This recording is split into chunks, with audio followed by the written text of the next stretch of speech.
the Digital Humanities Seminar at the House Center together with Phil Stinson. This is our first session of 2016. Yay! Hopefully many more. And it is my absolute pleasure to introduce Miriam Posner to be our first speaker here. She is the coordinator of the Digital Humanities program at the University of California, Los Angeles. And she also serves on the Association for Computers and the Humanities Executive Committee.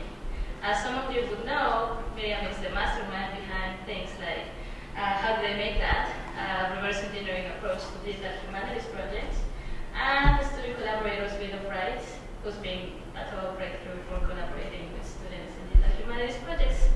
And I'm not forgetting anything.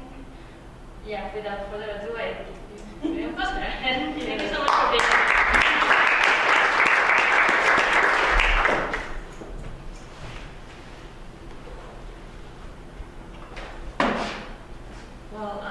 Thank you, Erica, and thank you all for coming. It's been really fun to be here. This is my first time in Kansas, and I'm impressed. It's an impressive place. Can you hear me okay? Does this sound okay back there? Okay. So I will just get started. It'll probably go a little short. So if you're keeping an eye on the clock, you should be able to get to wherever you need to go without too much trouble. So there's this story about Walter Freeman, the famous lobotomist that's always appealed to me. It was Berkeley in 1967, a period when lobotomy had recently fallen out of favor. Freeman had only recently been mentioned for a Nobel Prize, but now he was pretty much washed up. In his last operation, he'd made a mistake that left a patient paralyzed. And the hospital where he practiced was now threatening to withdraw his operating privileges. Freeman was outraged and wrote an angry letter to the hospital officials. I would be glad to appear before the committee, he wrote, and bring with me photographs of my patients before and after operation.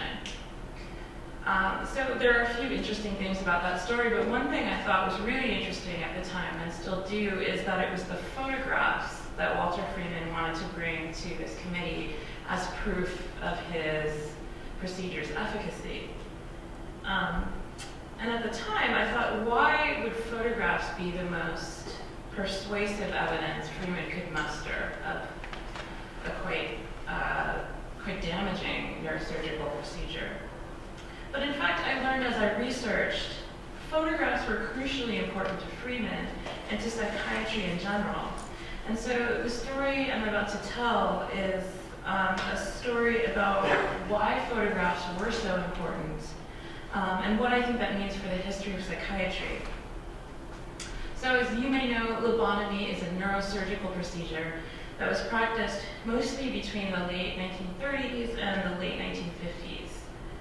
In the United States, I've seen different estimates of how frequently lobotomy was performed, but it seems to have been performed on somewhere around 17,000 people. And I've been working myself with this lobotomy photographs for quite a while now, ever since I happened to see some snapshots of lobotomy patients. And I found them really absorbing and mesmerizing, I think for a few different reasons. One thing was just the sheer number of photos. These photos you see here were all taken by Walter Freeman, who I just mentioned, and they were published in textbooks and presented at conferences all around the world. And it seemed strange to me then that there was a time when photographs of faces could be accepted as medical evidence.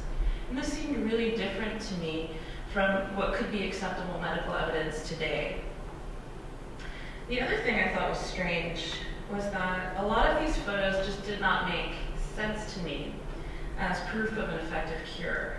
So I couldn't figure out, for example, what was better in this after picture compared to the before picture. And how did other doctors find this convincing if we don't find it convincing today?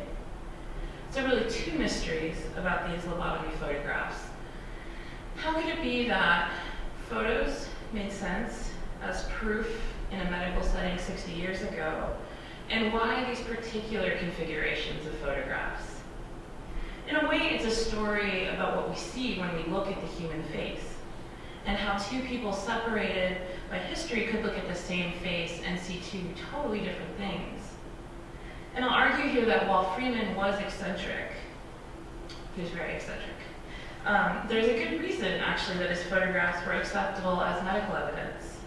Walter Freeman was drawing on centuries of psychiatric and philosophic tradition that saw the face as the most legitimate and reliable indicator of the contents of the soul.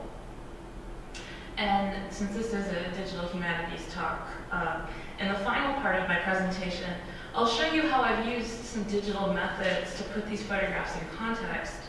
And you'll see that these digital methods have actually raised some questions that have caused me to rethink the story that I'm about to tell you.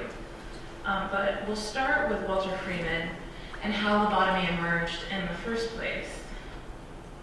Now, to make sense of lobotomy, you have to hear a little bit about understandings of mental health during the time that Freeman practiced. Freeman believed, and during this time many physicians believed, that to be healthy meant getting out of the mental institution and returning to society. That was key, was being reintegrated back into a social network. It meant returning to a circle of home and work and family. It was not about introspection or self-realization, though we might think about it today. In fact, mental health was in some ways just the opposite. Freeman thought that psychosis was the result of excessive introspection, thoughts that circled back on themselves over and over and over again. So lobotomy was, in a very literal way for Freeman, a way of cutting those thoughts off, of breaking that circle of obsessive introspection. Freeman drilled into the brain on either side of the temple and separated the connection between the brain's thalamus and the frontal lobe. And everyone reacted differently to lobotomy, which makes it a little hard for me to answer one of the questions I get most frequently, which is how did it affect people? But for some people, lobotomy had the effect of making them more compliant, more tractable, and indeed, for some people, it allowed them to return home from the mental institution. A lot of people had the idea that lobotomy was only practiced in the most out-of-the-way places, but actually it was on the front lines of medical science at the time. After Freeman performed the first American lobotomy in 1936, hundreds of neurologists and psychiatrists followed his lead. American lobotomy is numbered in the tens of thousands. And Walter Freeman was no pariah, at least not during lobotomy's heyday. On the contrary, he was famous. He was in demand as a speaker. There was talk of a Nobel Prize. Now, some people said he'd gone too far in 1945 when he devised a new method of performing lobotomies, and he called this the transorbital lobotomy. Freeman used a long, thin instrument modeled on an ice pick, as you may have heard, that's true, to puncture the patient's orbital plate. Freeman no longer needed a drill, and he claimed he no longer needed a sterile field or surgical scrubs either. His partner, James Watts, quit in protest, but Freeman just redoubled his pace.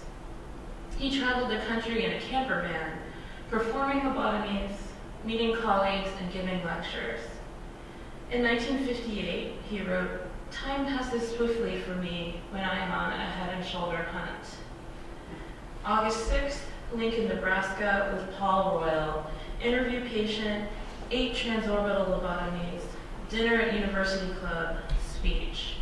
August 7th, leave Lincoln 6 a.m., 158 miles to St. Joseph, Missouri, interview patients with Dr. Mary Frances Robinson, 1 transorbital lobotomy, dinner.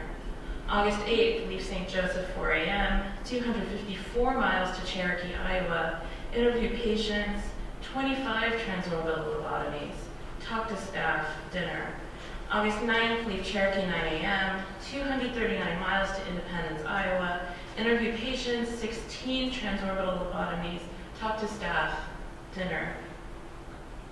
And wherever he went, Freeman took his camera.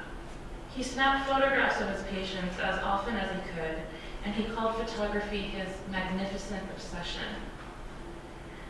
For years afterward, he wrote to patients and their families, asking for up-to-date addresses so that he could visit them and snap their pictures. And looking at these photographs can help us understand how lobotomy worked and how understandings of family and gender played a role.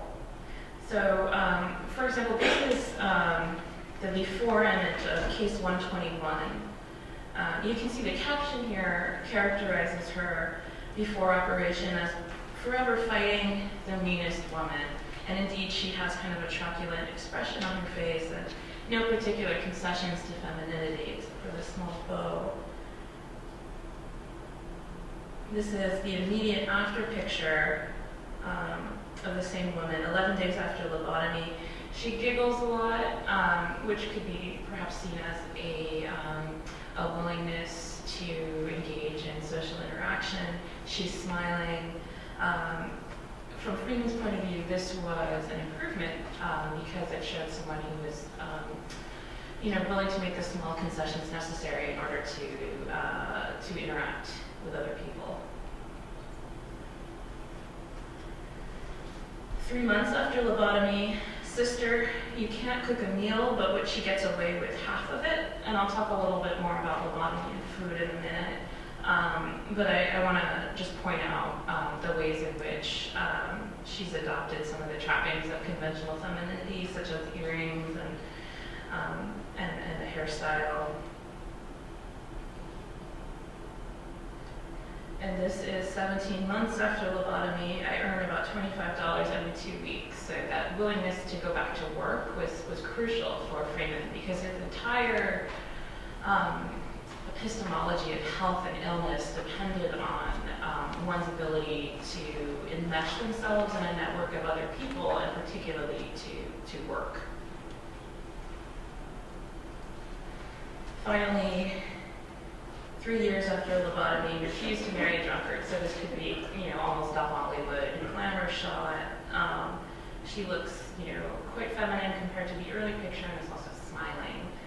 So these are all important things, according to Walter Freeman and his fellow physicians. So here's another case, 111. You can see in the immediate after shot that the patient has tied a bandage around the head of her teddy bear, which is actually a pretty disturbing image and may not seem particularly encouraging to you, but it helps to understand that lobotomy was thought to work by introducing a kind of artificial childhood in which the patient would undergo, infancy again and then progress through the stages of childhood to adulthood in rapid succession, but this time healthily. So things like this, like the playing with toys, were seen as actually quite positive indicators.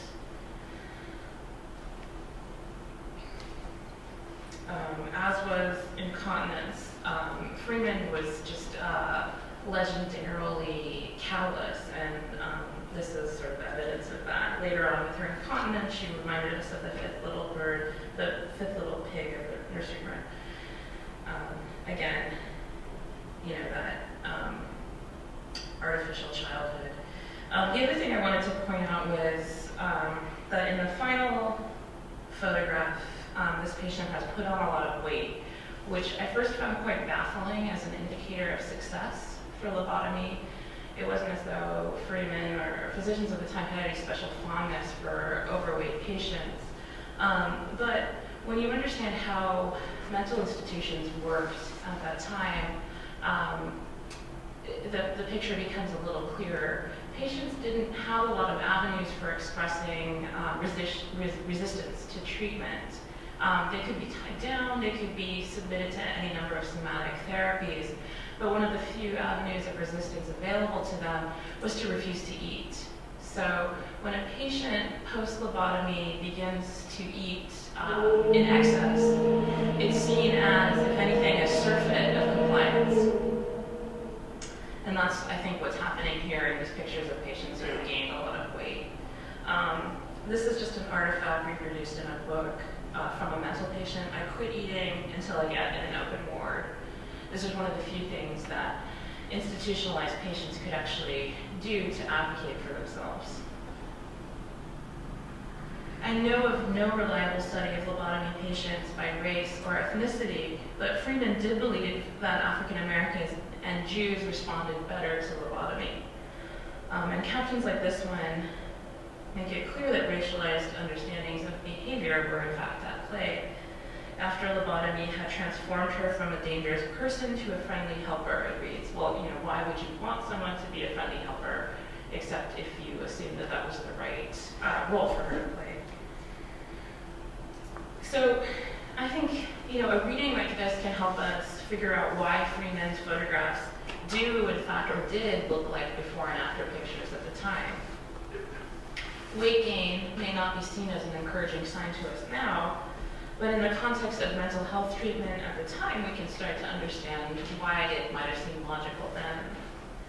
But how could it be that Freeman's photographs were published as proof in textbooks and medical journals? How could something as ambiguous as a face be considered acceptable as convincing medical evidence?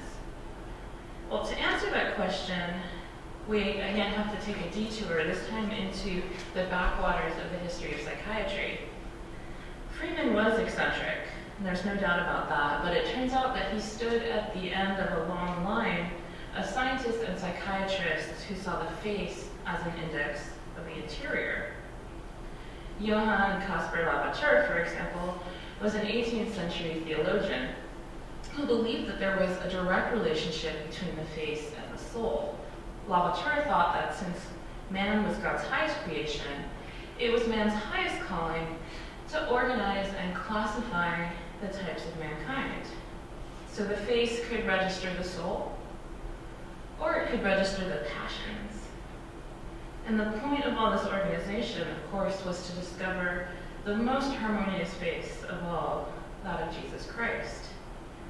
So Lobotomy believed that the face showed you a person's soul, while Jean-Martin Charcot, 100 years later, thought that it brought you into contact with the root of a person's pathology.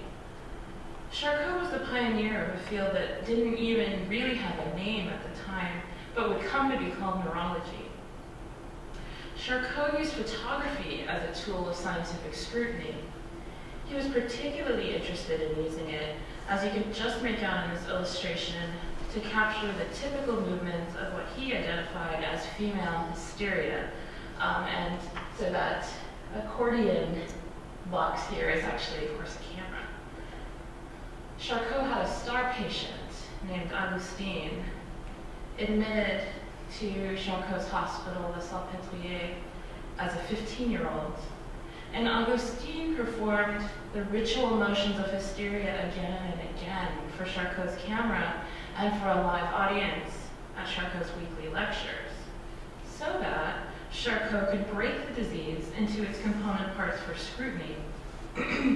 Now, it may seem absurd that we call something like hysteria, which is not a disease we recognize today, the basis of the modern clinical gaze, but it wasn't hysteria, but the totalizing nature of Charcot's gaze that was so important.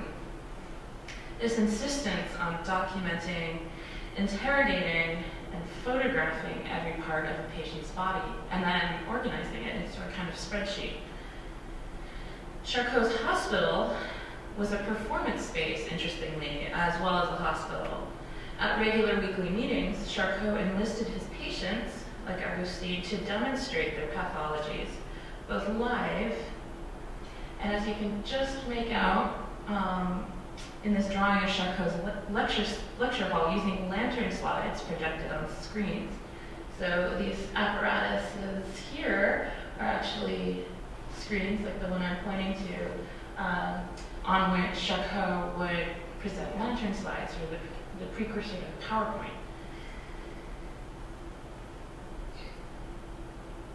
So at around the same time that Charcot was refining the clinical gaze, a French police officer named Alphonse Bertillon was developing a new way of using photographs. This brand of portraiture retained an emphasis on the importance of physical features, even as it argued for faces' interchangeability, classification, and control. And now Bertillon's invention was the mugshot. He gathered together a suspected criminal's measurements, his identifying features, and his portrait, a kind of data set. But the real innovation wasn't the mugshot itself so much as the filing cabinet. So here for the first time, Bertillon is saying that portraits can be classified, rationalized, and organized. And these kinds of shots, these mug shots, have a particular kind of style associated with them, which you might almost be tempted to call a non-style. The subject always stands square in front of the camera or in profile, against a neutral background, without the benefit of flattering light, and without any softening props or gestures. And once you see it once, you'll see it many, many times. It's a style that you'll also see in photographs of colonized people or photographs of poor people. In Charcot's photographs, subjectivity was wild and pathological, but still there. But in these photographs, the subject is never permitted to return your gaze. Now, it's around the same time, as far as I've been able to tell, that surgeons began documenting before and after photographs of their patients, both for their own collections and to publish in journals. These are the first before and after photographs I've seen. There may be some earlier, I just haven't encountered them. So Lobotomy saw the soul in the human face. Charcot saw ways to find disease. Bertillon saw ways to measure and classify. And a few decades later, a neurologist named Harvey Cushing combined Charcot's intense clinical focus with an almost unbelievable commitment to classification and organization. Cushing revolutionized brain surgery by obsessively documenting every detail of every operation. Cushing, or more likely a photographer who worked for Cushing, took photographs of every patient before surgery and for years afterward.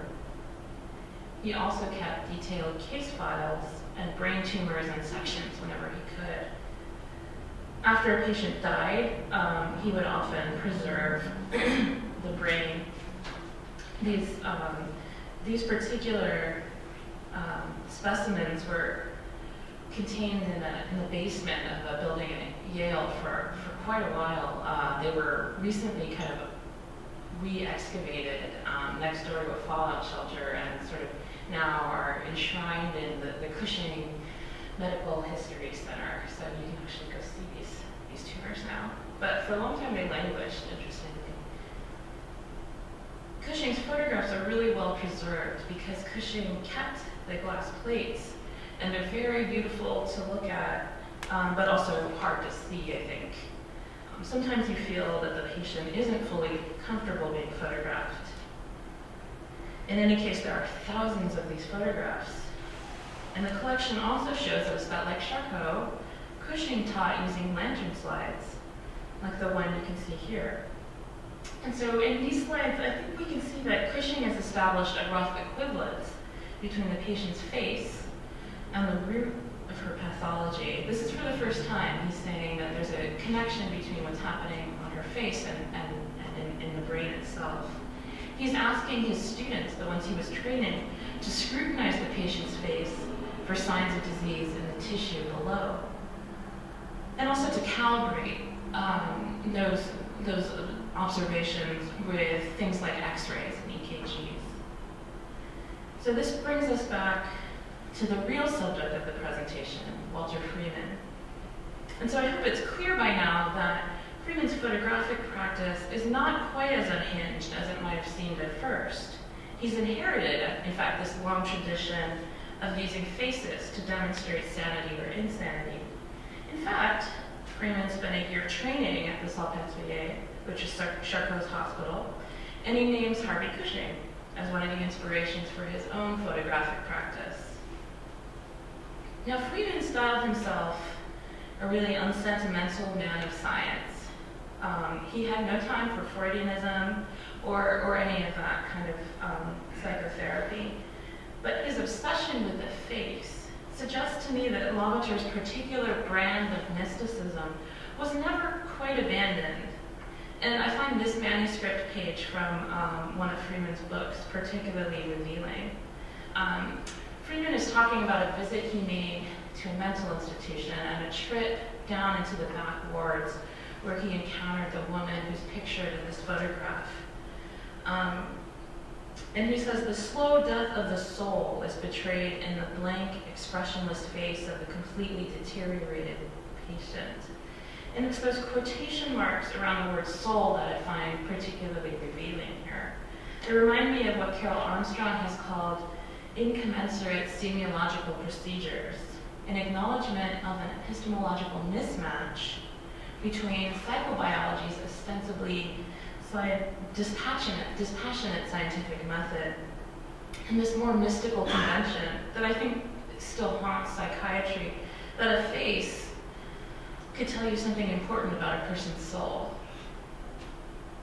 Now, I've said that there are two mysteries about Freeman's photographs, but really there are three. What happened?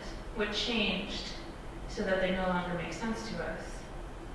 Well, a big part of the answer is thorazine, which sometimes is called by its trade name chlorpromazine, the first effective antipsychotic. And when that came on the market in the mid-1950s, it very quickly made lobotomy obsolete, which is how we get from 1955 to 1967, where Freeman was basically arguing for his career. Thorazine was reversible, it wasn't as invasive, and it offered more opportunities for calibration. Now, Freeman still thought it was just a cosmetic remedy for a problem that only lobotomy could really address. But he was in the minority. By the 1960s, lobotomy had really fallen out of favor, and so had Walter Freeman. So we now get to the part of the story where the digital methods come into play. As I pieced together this story of how Freeman used photographs, I was interested to see how the story of Walter Freeman fit into this larger historical sweep of American psychiatry.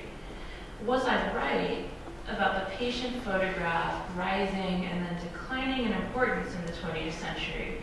I thought, okay, Freeman represents the apogee of using the human face to diagnose medical illness, so we should see kind of a cluster of faces around the middle part of the 20th century. And then as chlorpromazine took prominence, we should see those faces recede.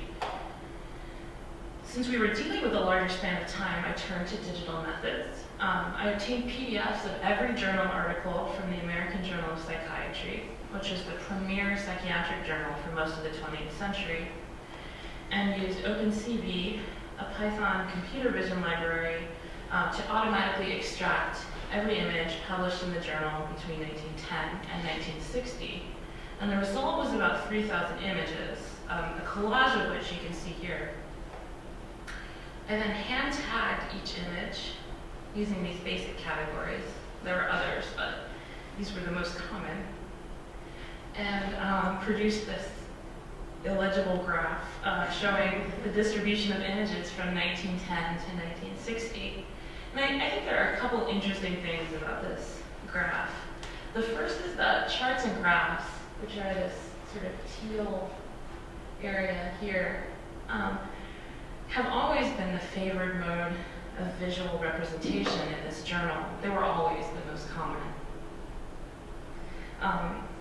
The second is that the late 1930s and early 1940s were a high point for images in the AJP. So this kind of mountain area here takes place somewhere between 1930 and 1940.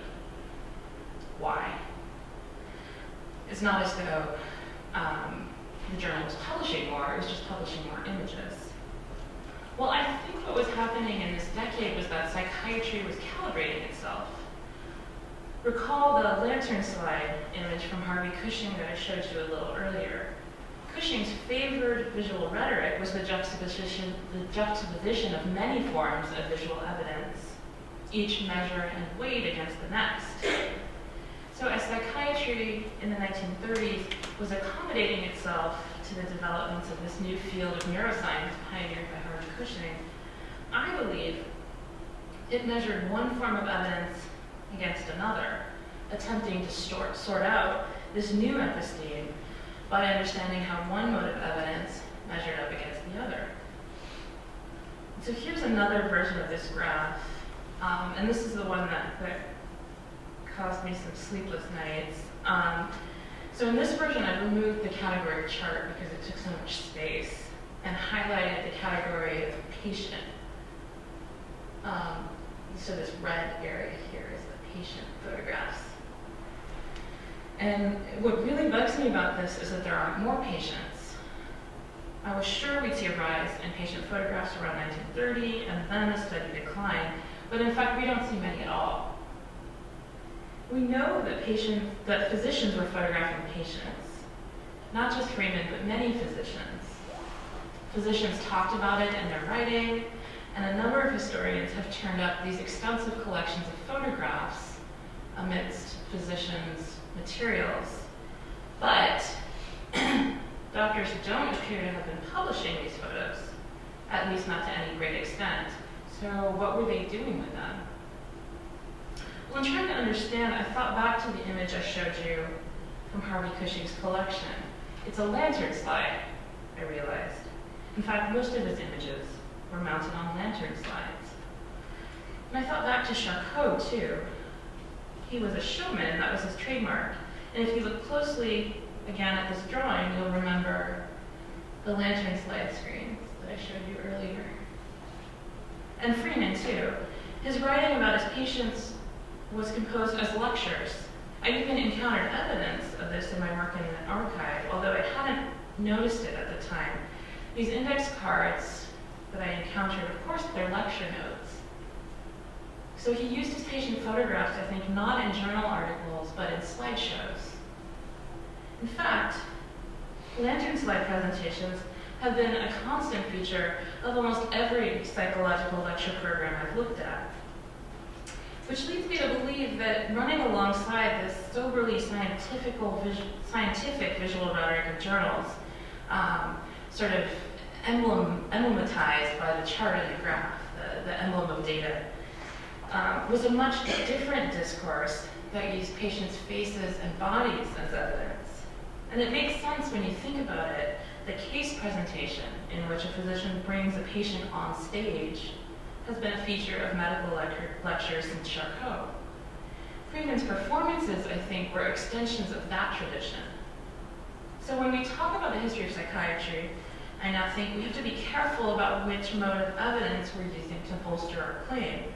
The story the journals tell us is different from the psychiatry that physicians performed for each other on the lecture stage. That's where Freeman presented the photographs he captured, the same place where Charcot and Cushing before him had done the same thing. It's funny how using digital technology can often have unintended consequences. As my OpenCV script did its job, photograph after photograph appeared on my hard drive, patient after patient, measured against grids, their faces often obscured. It's so clear in Freeman's photograph that these patients are caught in the jaws of an epistemic machinery whose logical conclusion was the lobotomy. The historian of lobotomy, Jack Pressman, likened the thinkability, the plausibility of lobotomy as a therapeutic procedure to the experience of reading in a darkened room. You don't realize that it's too dark to read until it is. One eminently logical step led to the next, and the next thing you know, 10,000 people are lobotomized. So people often ask me what I think is the lesson of this particular episode in the history of psychiatry. So in my own thinking, this is a story in part about the seduction of biological explanations for human behavior.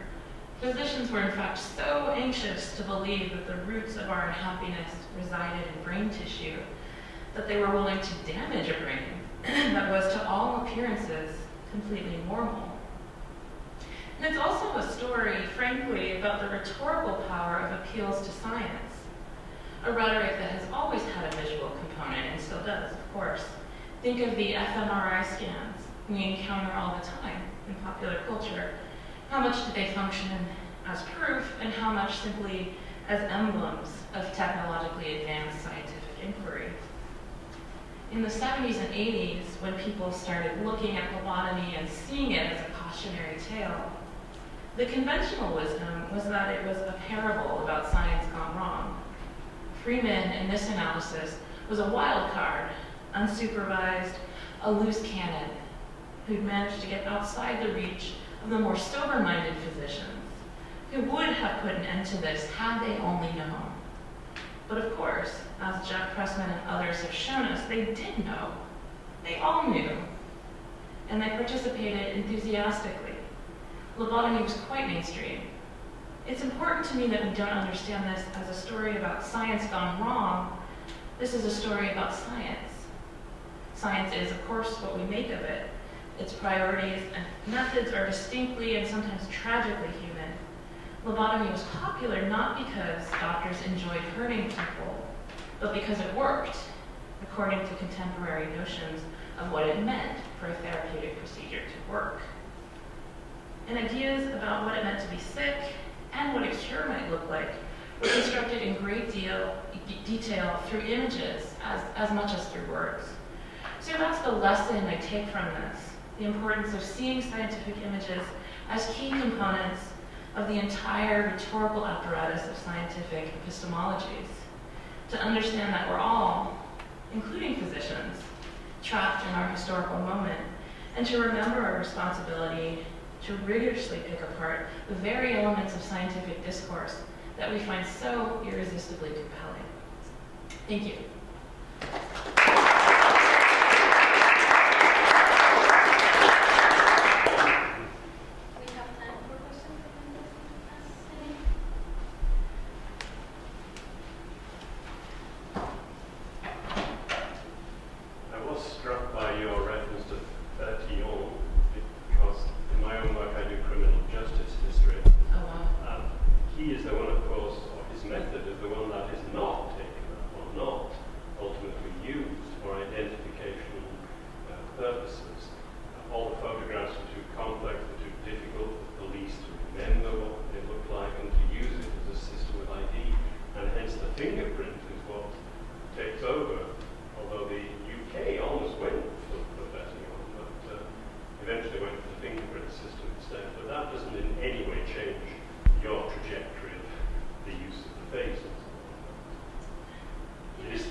Thank you. Yeah. Well, there's something about that moment that I haven't fully put my finger on, this 1865,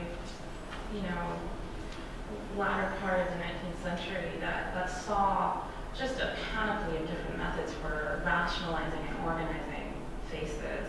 So, Bertillon was one. I wonder, it's interesting to compare the fingerprint and the face and to think about what we see as different in each. I guess that's for a different lecture. And maybe just to kind of follow that, I think that maybe Charcot is an interesting kind of pivoting point there as well, because for Charcot, it's really the body, not the face, and so as I'm sure Friedrich Hitler has all of this stuff about the performativity of hysteria and how this sort of influenced Freud and the move from the sort of the body as the site of performance of mental instability into the psyche. So there is a kind of like an interior move there that is contrary or like operating on a different level with the visual. And it seems to me that there's some weird stuff going on in the middle between the sort of early typology of the face and the soul that you sort of started with, and then kind of where we got with sort of photographs of people's faces and the quote unquote soul. Mm-hmm. That it changes somewhere along the way. Yeah. And then changes back, which yeah. Like, yeah, I think that's probably true. Most of your photographs did seem of white, Caucasian people. Was that the case? There was very, very few minorities. I don't know, unfortunately. That's it's an interesting question. So of course, no one was really recording this in a large scale way. And the photographs that I've shown you were photographs that Freeman published. And he happens to have chosen a lot of white people. But buried in the archives of George Washington University are thousands and thousands of case files that I'm told contain scores of photographs. It's just that no researcher who isn't related to the person at issue is allowed to access those case files. So there, it could be anyone. There's not really a way to tell. understand that the lobotomy itself is a very invasive procedure. I was just wondering if you encountered any speculation as to that part of the procedure might be a placebo effect, and that maybe because the procedure was so widely believed in and respected that after getting a lobotomy, people may have felt more inclined to adhere to societal ideals. That's a really interesting question. Well, lobotomy was kind of an end point of a series of somatic, meaning kind of bodily interventions. So when someone was being difficult, they would first be submitted to kind of a milder form of intervention, followed by gradually more progressive therapies, from anything from being tied down to electroshock therapy. And so by the time you get to lobotomy, I feel like, if the person were inclined to feel a placebo effect, they probably would have felt it earlier. In fact, they would have had every incentive to comply earlier. So I'm inclined to think that probably what was happening was a real physical intervention. That's a good question. Yeah. This may sound a question, but the fact that photos were in the journals, or the medical journal, could that be a matter of cost? I've talked this over with some experts. Turns out there are no books on the history of scholarly journal publishing. I've looked for them; they don't exist. So, in fact, it could be a matter of cost, and that could help to explain why charts and graphs were printed with more frequency than something like a photograph, which would be more expensive to reproduce. But I think the fact that we never see a real increase over time as those costs would appear to have declined is telling to me. That in fact we still see many more charts and graphs than any kinds of photographs, even though those costs have diminished over time. Yeah, and I think the fact that all forms of photographs flourished in the decade of the 1930s is really interesting, because you would think that as printing costs declined, as technology improved, you would see more photographs actually as time went by. So photographs may not have been printed in the journals because of cost, but I think that the fact that journals were this standard kind of trade for scientific discourse is still telling. Oops.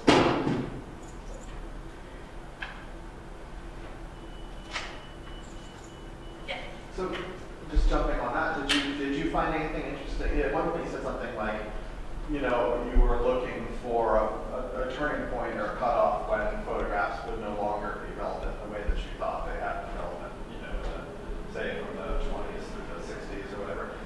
Did you find anything kind of, interesting or did you look in more recent time? Like, is there a moment where you might even speculatively want to pin on when, in medical discourse more broadly, the idea of taking before and after photos of your patients kind of stops being, an accepted and general practice? I haven't really looked at that.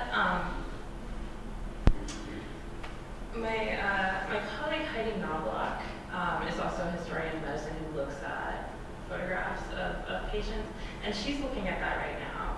Like, when exactly? First of all, when did so at a certain point it stopped being okay to publish photos of faces, just in general. Like, we don't see that anymore. But no one really knows when or why. And so Heidi's looking at when did that happen, and she's using some of the same image mining techniques that I'm using to look at the prevalence of before and after photos over time, which I think is really interesting, because we don't actually know.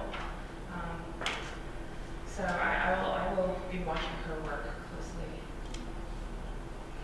So has that led to some meaning of more recently popular late night infomercial things where we're not necessarily seeing faces, we're seeing entire bodies, where it's like wrap yourself in this for 2 days and you will look like this. So there has, it's still a very prominent way of getting people's attention about things, and it kind of also, I don't know the full history, but makes me think of, when Naismith came to KU, right? He, every single student that came in was measured in multiple ways, their eyes were tested, and it's all sitting, it's kind of creepy, right? Like, because he was so into physical fitness, like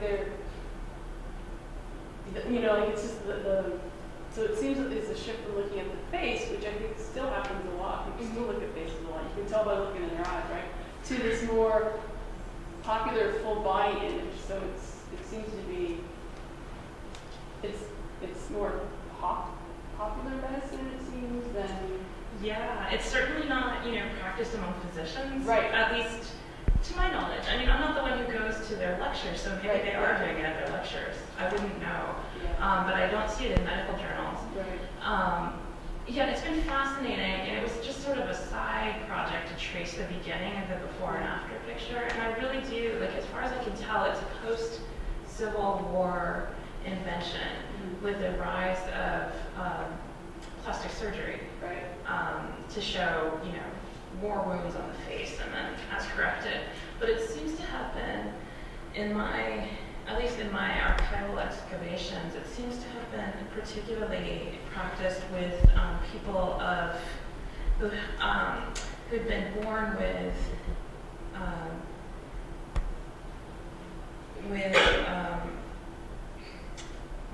cognitive impairments that also affected their skulls. Right. So there seems to have been some thought that altering the skull could either reduce the appearance of cognitive impairment or could actually fix that particular impairment itself.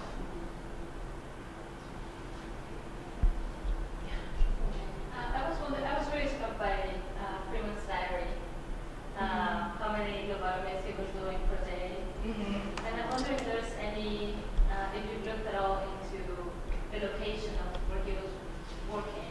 Is there like areas that were more, open and willing to go through the procedure rather than others, or perhaps would that be an indicator or a token of more prevalent mental illness in certain areas?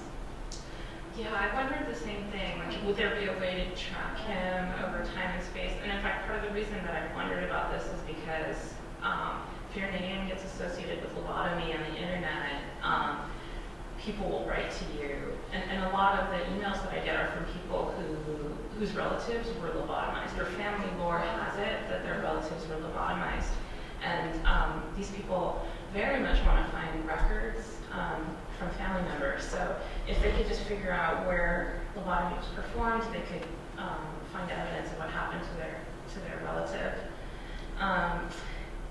But Freeman didn't keep records in a systematic way, at least not ones that are available to me.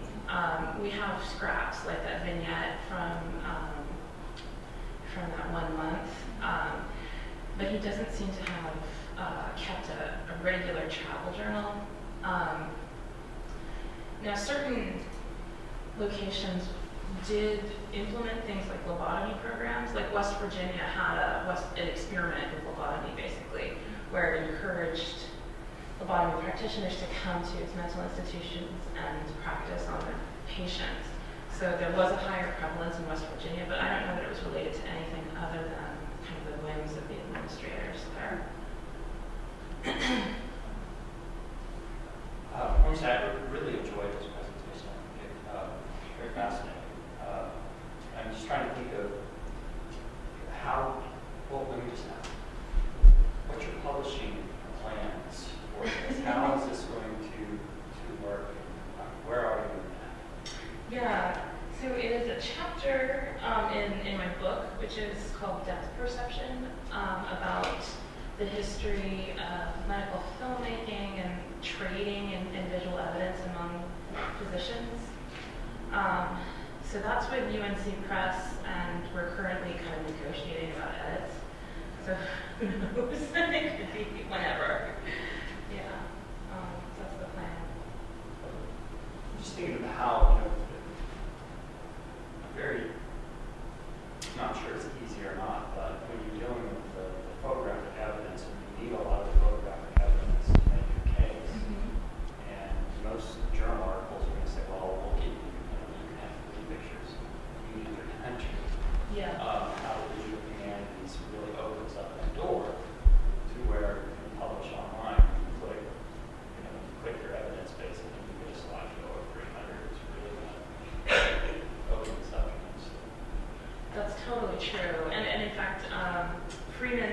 just by kind of historical accident, Freeman published most of his photographs in a book, which has since fallen out of copyright. So in fact, they do circulate kind of out there in the world.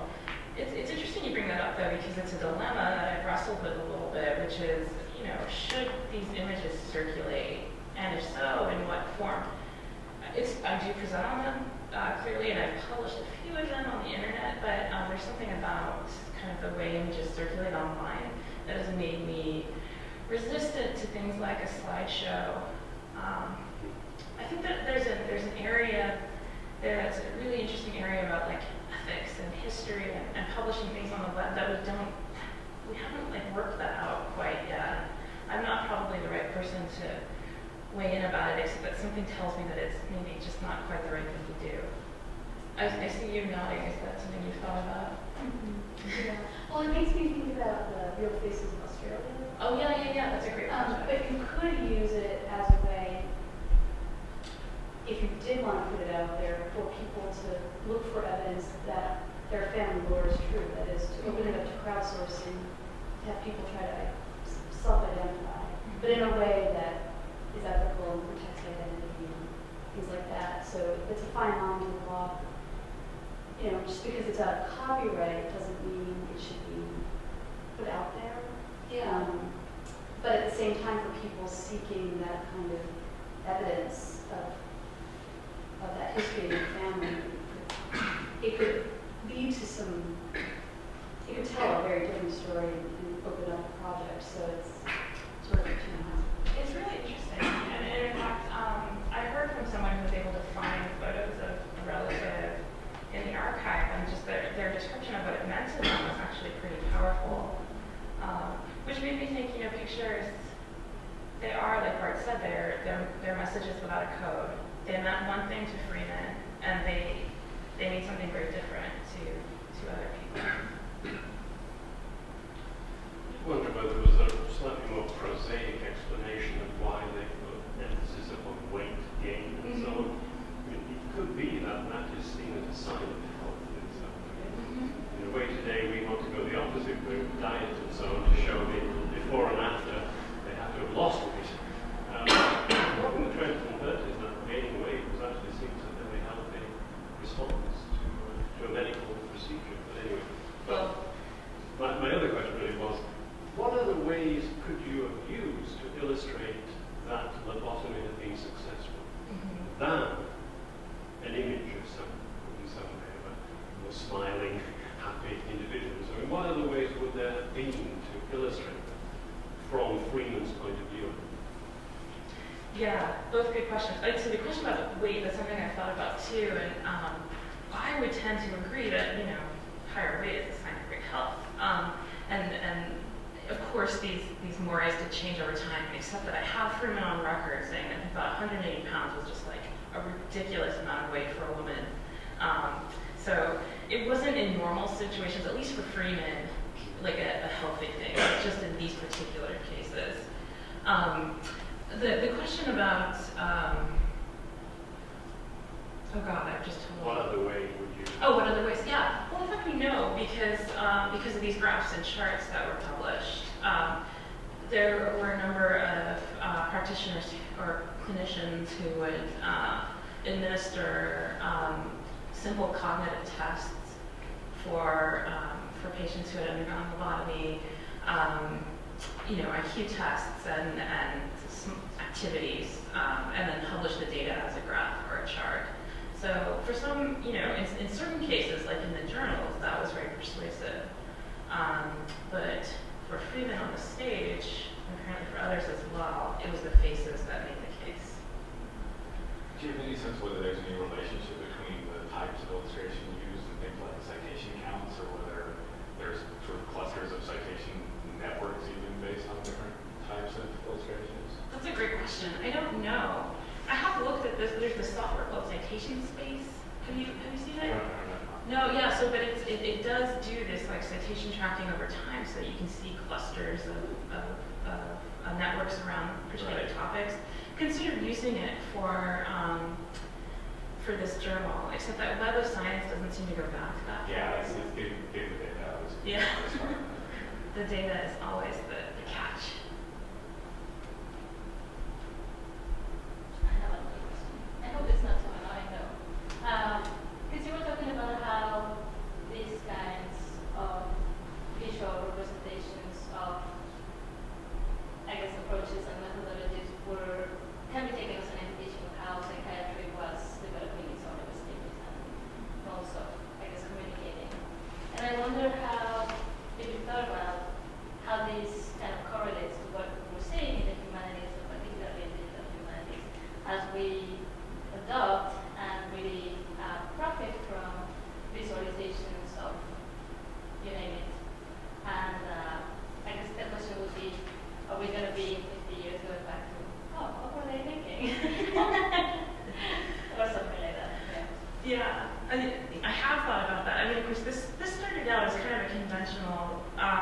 dissertation project, and as time went by, I became a more digital person, which has caused me to keep reflecting on it more and more from that point of view. And so one of the things that I find relevant about this particular project in digital humanities is, first of all, the way that we trade in charts and graphs as kind of tokens of scientific rigor without necessarily plumbing the depths of them and try to understand what's happening there. So to your question, I do think that probably 50 years from now, we'll be aghast at the kind of practices we engaged in as we worked out the conventions of our field. I also think that there's something about the work that Charcot was doing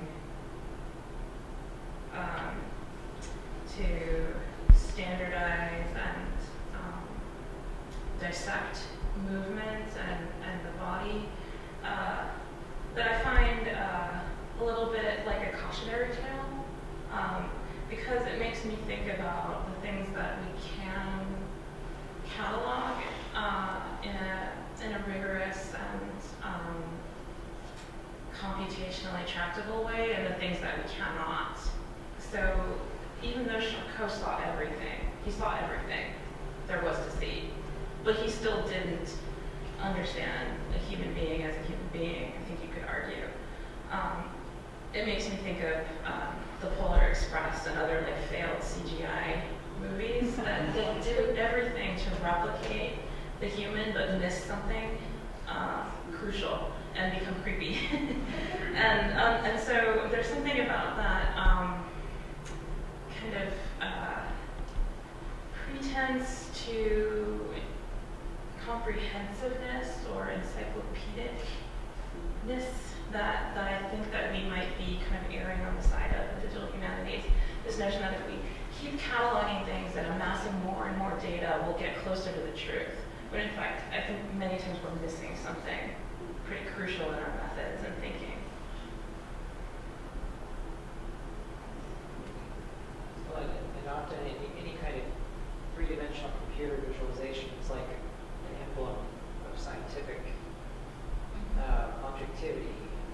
There's my field in classics archaeology.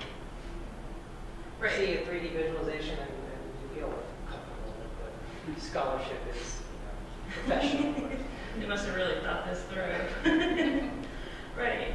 Yeah, so it's not always clear to me that the things that we need to know can be picked apart and recreated in that particular way. There may be some more adventurous and experimental way that we just haven't lit upon yet. What is this chart actually showing you? Curiosity. These are actually I don't see what is happening on the x-axis over here, but these are phases of the hysteric episode.